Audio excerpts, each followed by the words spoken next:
Yo, let's talk about what's being heard in these streets about the industry. All right, so boom. So you guys, Gunna took a plea deal. I know some of you guys are like, oh yeah, he's snitching. Oh nah, he's not snitching. Stop it. Gunna implicated Young Thug. Not directly, but indirectly. Absolutely, yes, he did. And let me tell you how. Okay. Number one, when Gunna took his plea deal, not only did he say that YSL is a gang, which automatically that's illegal.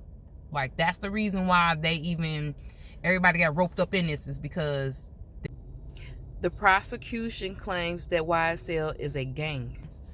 So he gave them that bit of information that they needed because they really wanted to slam Thug to begin with. Gunna was only the bait, let's be clear, but I'll go into that a little later. All right. So, boom, he had to say YSL is a gang. Boom. Then number two, then he had to say that his music furthered the rise of the gang. So he's saying that he knew his lyrics was being used to like low-key like recruit or just to big up the gang. You can't do that neither. That's a crime. You feel me? All right. And Gunna had to say that YSL must be stopped, as if there's some type of menacing, threatening group, which helps to paint a picture that YSL is dangerous. Another thing that Gunna had to admit is that there was drugs and a firearm in the car, and that none of that belonged to him. At the time, it was nothing but him and Thug in the car. So he ain't saying that it's Thug's, but he definitely did say it wasn't his. You feel me? All right. So we gonna leave it at that. We ain't gonna read no more into it. Simply because it was a small amount of drugs that were found, so that could be for personal use. And a firearm does not mean that they don't want to walk around not protecting themselves. You feel me? So no big deal there. You guys know all the information, all this stuff that's associated with Gunna. They just using this to stack up against Thug. That's all this is. And I'm gonna tell y'all something. The prosecution case was weak. You feel me? And they manipulated the situation because Gunna would have been willing to fight this off if they had let him get out on bond. If they had let him get out, let him make his money while he was out here, so that way he could still invest in fighting this case, then he would have been willing to go head to head. He would have been in it, for the long haul, I believe. But because they denied his bond 4 times, and they basically told him, well, no, we're not going to let you out because you can threaten potential witnesses and you can try to help Thug. So we got to keep you here until Thug, we take you out of trial, basically. Till we take Thug to trial. That was what was said, right? All right then. So if you said you couldn't let him out, he couldn't buy his way out, why are you letting him out now and he basically pleading guilty? He taking the plea. So Gunna is not out of jail, but Thug is still awaiting trial. It's the same case scenario. The only difference is that you let him out of jail because he admitted to something that's gonna help you, but you wouldn't let him pay to get out. To me, it's like it's still about whether or not, if you thought he was a threat, was supposed to be the main reason why you didn't let him out. Do you think he does not pose a threat because now you got his time served? So since you manipulated the situation, you feel like he not gonna still threaten these other people, but Thug is still supposed to be his mans and he's still in jail? The logic here makes no sense. Because they didn't want Gunna. They didn't want him. That's why they letting him out. You feel me? Now tell me, chime in, tell me if you think I'm cap. Tell me if you think I'm cap, because I know I'm not cap. What I'm saying is spot on, y'all. Like, this was never about Gunna. They wanted Thug.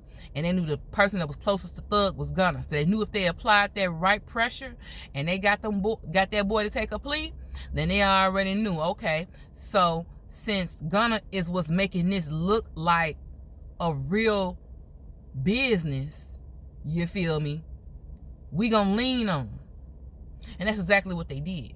Now, part of this agreement means that if he has to go to trial later, like if they subpoena this man, he gonna have to come. And he gonna have to say the same ish that he said when he took this plea deal. Period. So I'm trying to figure out where you guys think that it wasn't no type of snitching involved. He didn't come out and tell the information, but they worded everything and got the man to agree to the terms so that way they can establish their case. At the end of the day, when you giving information and it's gonna be used against your fellow man, what do you call that? So see, and it is what it is. Now I'm a Gunna fan. You feel me? I do like listening to his music. You feel me? I'm a bigger Young Thug fan though. No shade. And I feel like Thug was making a lot of progression and had a lot of power in his community. And I don't think that the people in Fulton County was going for any of that. So I feel like this is just a way to disenfranchise Young Thug, in all honesty.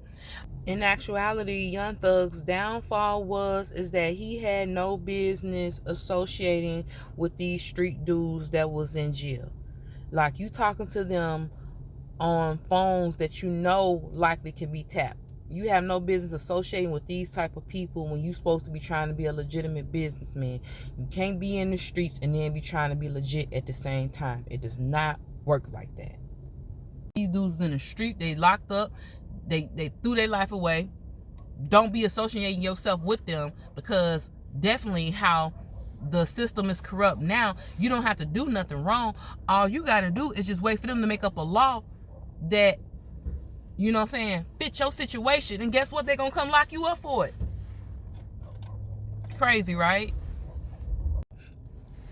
But at the same time, I'm not even gonna lie though, because I'm really not feeling how there are certain, like, very extremely popular podcasts or bloggers, whatever you want to call them, that are really trying to make it look like, oh yeah, Gunna snitch, Gunna snitch, Gunna snitch. Man, that dude got out that jam. He got out that jam. He like, man, I ain't gonna sit here and wait. You know, look at YNW Melly. This dude been sitting and waiting for a trial for how many years? Gunna like, you ain't finna have me sitting up in here all day, and I'm sitting here missing money, going through withdrawal. Please, Gunna is not built for that type of ish. When we saw Thug was sitting there looking unbothered with his hands together, like he was praying to Jesus. Like, Thug is solid. He definitely solid. And it's not to take anything away from Gunna. It's just that I feel that it's crazy that they used Gunna as a pawn, and you know, they manipulated this whole situation just so they could try to get these charges to look real against Thug. And the fact that they were saying they got 300 witnesses, well, the prosecution against Thug was saying they got 300 people to testify against Thug. Come on now, you guys know this is a farce. How many of these people are actually credible witnesses? How many of these people actually know anything?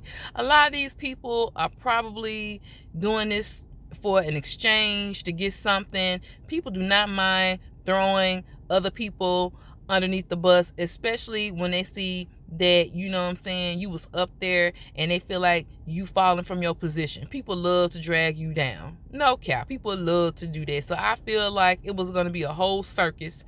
Look how long it was going to take for them to interview all 300 of those people. You feel me? So that's another thing. Like, I mean, think about that, you guys. 300 people are supposed to be witnesses and be testifying against Young Thug. The prosecution side would have to interview all 300 of these people, take their notes, all this other type of jazz, right?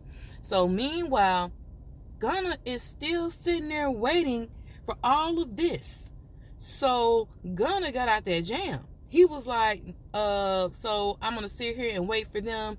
This could take another year or two. And I'm sitting here and I haven't done anything. Even if I'm proven innocent, I can't get my time back when I can go ahead and just say this and I can go home today. Come on now. That ish looks so shady. And that's not on Gunna's behalf. That's on the Fulton County's behalf. That's really shady. Because, again, just to reiterate, if the reason why Gunna could not get bond is because you felt he could be a threat to the community, do you think now, because you've basically told him, well, we're just going to say your time is served and we're not going to come bring you back in for any charges. So now, just give us all the information that you have and we won't worry about you being a threat to the community. So you see what I'm saying? That's how, like, for real, that judge, I don't know how it works, like, with the system, but they should definitely file complaints against that judge, because he was not being fair. He wasn't being fair, and he was not being ethical. And I think everybody in that county is working together. You got to think about how much money Thug had, and how these people are now eating off of Thug's plate. Let's be clear. Yeah. The state taking that money. Yeah.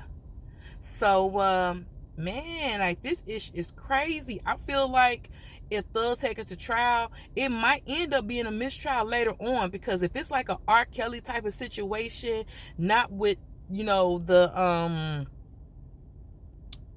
same criminals ish going on, but you guys get what I'm saying? Like, with the R. Kelly, it was a lot of people acting crazy, and it was a lot of theatrics and people falling out and screaming and hollering and ish. It made me feel like some of these people might get on the stand, and then once Thug's lawyer starts to cross-examine these people, it's gonna be like, what? Where did you get this bum from? What? Where did you get this crackhead from? What? Clearly this person is lying. Like, it's gonna be that type of vibe, to where, then the jury might be sitting there thinking to themselves, like, dang, like, a lot of this stuff, they make it sound juicy, they make it sound like a movie, but these goofballs they got up on the stand testifying against this businessman, I don't really feel like these are credible witnesses, that the prosecution did their job to ensure that these is facts before they decide to bring this man up in here and charge him with all these crimes. You feel me? But then we got to think about, like, who gonna be the people that's judging Thug? Like, sometimes it's better to be judged by your peers than it is to be judged by people that don't know you, because they're not gonna understand all this lingo, all this street code stuff he talking about. They're gonna be playing his lyrics in court and stuff. You got cornballs that's gonna be listening to this, and they gonna really be taking everything that he's saying to heart.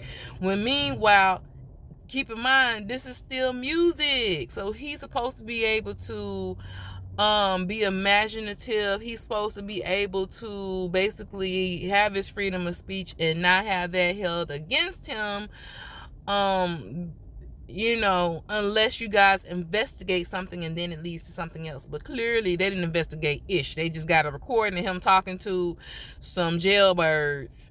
And they basically are saying, well, yeah, you did other crimes because it's people that's in a gang with you that have been committing crimes. So since you are putting money in their pockets, then we're gonna say you are directing all of this violence. And that's what it is. Now think about it. Tell me that's not what it is. Comment, subscribe, like this video.